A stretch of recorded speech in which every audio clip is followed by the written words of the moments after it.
Boa tarde, seja bem-vinda, Ádila. Boa tarde, muito bom estar aqui de novo. Obrigada. Nós é que agradecemos. Então, Ádila, o gancho é esse. Shakira foi traída, tá aí numa disputa por herança, mas a gente foi um pouquinho além no sentido de que a fila andou rápido. Qual a consequência para ambos? Tanto para quem faz andar, para quem fica vendo a fila passar, quando você termina um relacionamento e já engata com outro. Legal. Primeiro, né, falando da pessoa que fez a fila andar mais rápido, né? Tem N fatores para isso acontecer. Pode ser que a fila tenha andado antes do relacionamento terminar, ou pode ser que realmente já não estava legal e começou outro. Porém, a gente precisa se atentar que o relacionamento já não estava tão bem, né? A pessoa, não é de um dia para outro ela se desapaixona de uma pessoa para se apaixonar por outra. Então, vale muito mais a pena ter um diálogo com a pessoa que você tá e ver que o relacionamento está tomando um rumo não tão legal, romper ou tentar realmente fazer dar certo e não partir tão rápido para outra. Não é receita que vai dar certo ou errado por isso.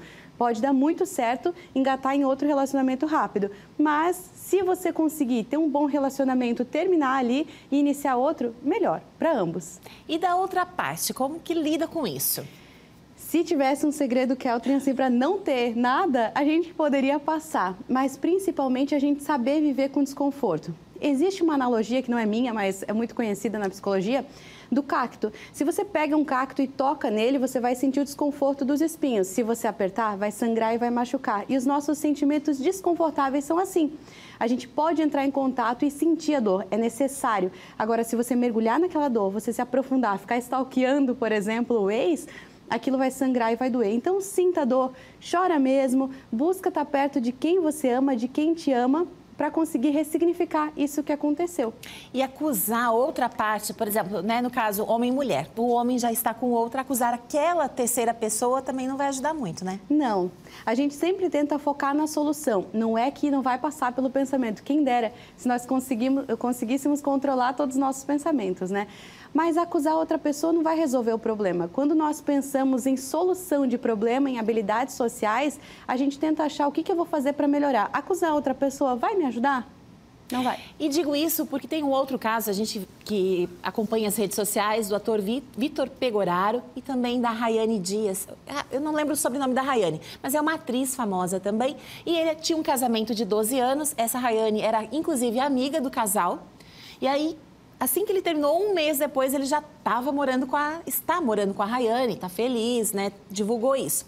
E aí a ex-mulher, até envolveu as filhas, que são menores na situação, meio que culpam ela por esse término. E aí acaba só gerando mais dor e até exposição para todo mundo, né? Exatamente. Quando tem crianças envolvidas, Keltrin, eu sempre falo assim, busca psicoterapia para a criança, para o casal, porque a dor é inevitável. É um luto. Perde-se um relacionamento, você vive um luto. Precisa passar pelas fases negação, barganha, até chegar à aceitação. Então, com crianças envolvidas, a gente tem que pensar que não vai existir ex-filho, ex-pai, ex-mãe. Continua sendo. Então, os adultos precisam ter muito mais maturidade e flexibilidade cognitiva do que um término comum sem crianças. A gente ouve falar muito nisso, mas é muito importante frisar. Quando um casal termina, não é o pai e a mãe que deixam de existir.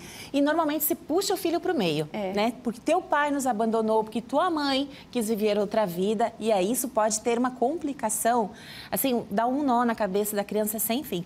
Ádila, vou reforçar o convite para o pessoal aí de casa, se quiser mandar algum recado, de repente, algum ponto de vista sobre esse assunto, 98884-6107 é o nosso WhatsApp e eu estou esperando a sua mensagem. Assim que chegar, a gente já coloca aqui na telinha do Ver Mais. Agora, Ádila, falando ainda sobre fazer a fila andar rápido. Quando isso é fruto de uma traição? Pode ser por culpa também da outra pessoa, do tipo, ocorreu a traição e aí ela quer justificar isso de alguma forma? É complicado a gente culpabilizar, porque não existe um fator específico que causa término.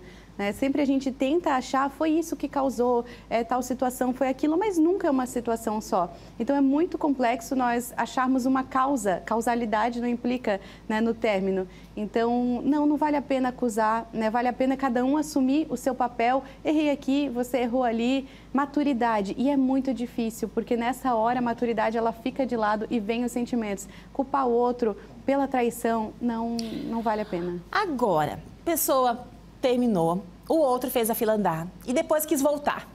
E aí, aquela pessoa também que estava ali fica naquela posição. Mas e os amigos, a família, não vai aceitar? O que vai dizer? Como essa pessoa pode se posicionar, já que é uma decisão dela, uma escolha dela? Aí a gente pode falar dos dois também, né? Mas falando da pessoa que passou pelo término, né? Que foi deixada, ela vai precisar fazer uma lista de prós e contras de voltar. Ela vai precisar entender que ela tem sim consequências se voltar e também ela vai ter consequências se não voltar. Ela vai ter que assumir, né, aquele risco ou não, a decisão cabe a ela. Cabe a ela.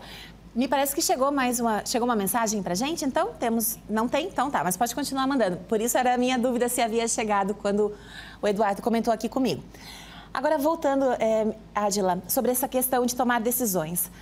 Em relação a continuar ou não com essa pessoa, nesse novo relacionamento, ela precisa se justificar, explicar alguma coisa porque terminou, alguma coisa assim? Você diz para o contexto familiar, para... Sim, depende muito do contexto familiar. Depende, por exemplo, depende do contexto da família, depende como aquela família aceita, porque às vezes não aceita a nova pessoa, não aceita a situação. Então, dependendo de alguns casos, sim, vale a pena, se a família precisar aceitar ou ele precisar dar essa explicação, ela precisar dessa explicação. Mas nem sempre. Muitas vezes o vínculo é frágil já da família, não vai precisar de uma justificativa. E para os outros, muito menos, né? Porque assim, até um pensamento machista achar que se terminou e já começou um outro relacionamento, isso é fruto de uma traição. Às vezes aquela pessoa que está chegando não tem culpa, realmente não sabe de nada do que havia, né? Então, por isso também não cabe à família ou aos amigos tomar partido. Porque a gente, em relacionamento, a gente costuma tomar partido. Isso pode ser um risco muito grande, né? É verdade. E, Keltrin, terminou um dia depois, a pessoa começou a namorar. Ela não tem culpa. Mesmo que tivesse começado a namorar durante o relacionamento, o que adianta a família e os amigos estarem ali brigando, gerando um desconforto tão grande, se não vai resolver a situação? Vale muito mais a pena chamar para perto a pessoa, né, que começou um novo relacionamento e tentar dialogar e tentar conciliar. Diálogo é sempre a melhor estratégia do que uma briga, né? Agora sim, chegou um WhatsApp, então vou pedir para a produção colocar na tela. Ambos brigam por valores e a guarda dos filhos. A preocupação maior seria o sentimento das crianças, né? Essa é a opinião da Graziela da Silva. Agradeço, Grazi. E é isso. Então, numa separação, às vezes, como você não consegue dominar o sentimento, até uma forma, né, de tentar, assim, de vingança, não estou dizendo que é o caso, mas assim, do tipo, já que a gente não consegue se entender, colocar em pratos limpos os sentimentos, então vamos levar para o lado material, né? Exatamente. E ali o que ela falou, que a Grazi falou, eu acho bem interessante a gente levar em conta que não é porque tem crianças envolvidas que os pais vão deixar de sentir. Os pais sentem igual, né? Como se fosse qualquer outro tipo de relacionamento que não tem crianças. Então, eles precisam ter uma maturidade muito grande, uma estabilidade muito grande, aí onde entra a necessidade de psicoterapia para essa criança e talvez, provavelmente, para esses pais, para saberem lidar. Porque essa criança, sim, ela pode, não que ela vai desenvolver um trauma gigante por isso, mas sim, ela pode desenvolver algum tipo de probleminha ali por essa relação conturbada dos pais. Sim, porque para uma criança, o mundo não existe sem pai e mãe. E o risco também no futuro de projetar isso nas relações dela, né? Já que uma vez o pai abandonou, de repente um outro homem possa abandoná-la também.